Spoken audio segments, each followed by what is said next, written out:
বিশ্বভারতী বিশ্ববিদ্যালয়ের রসায়ন বিভাগের প্রফেসর দিলীপ নারায়ণ চৌধুরীর বাড়িতে বিস্ফোরণ হয়ে আগুন লেগে যায়। এয়ার কন্ডিশন মেশিন ব্লাস্ট করেই মূলত এই দুর্ঘটনা বলে জানা গেছে এবং এই ঘটনা বোলপুরের দমকলের দুটি ইঞ্জিন গিয়ে পরিস্থিতি নিয়ন্ত্রণ করে। বাড়ির বিছানাপত্র এবং বেশ কিছু আসবাবপত্র পুড়ে যায় এই আগুনের ঘটনায়।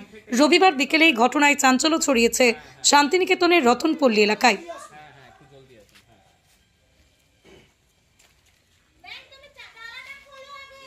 আস্তে আস্তে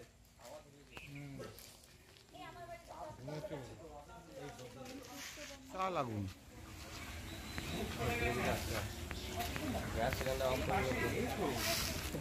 হ্যাঁ বলো।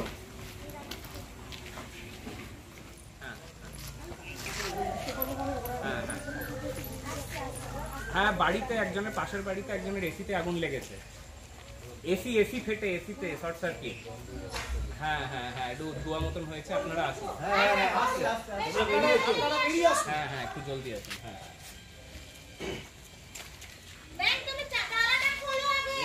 আস্তে আস্তে